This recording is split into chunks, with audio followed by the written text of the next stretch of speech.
बंदिश और ये जादू में क्या फर्क है?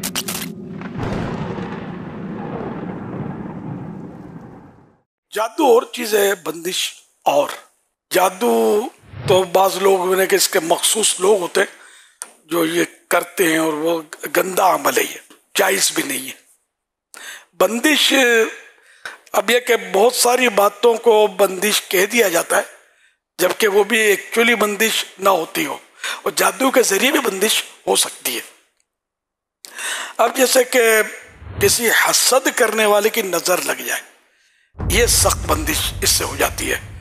किसी के कारोबार पर किसी हसद की जो जेलेसी, इसकी वजह से उसकी नजर लग गई ना, तो इसका कारोबार में नुकसान या कारोबार ना चलना वगैरह वगैरह ये होता है।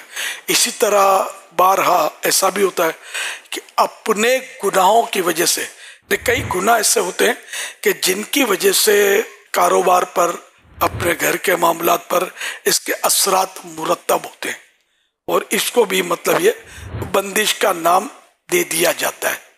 तो यूं मतलब ये कि अगर इंसान नेक अमल करे, गुनाहों से खुद को बचाए, सच्ची तौबा करे, तो इससे भी इंशाअल्लाह ये बंदिशें जो है वो दूर होंगी। अलबत्ता बाद बंदिशें जो नज़र के ताल्लुक से, जैसे मैंने अर्ज किया, तो फिर उसका वो इलाज भी करना होगा कि उसका कोई तोड़ हो जाए।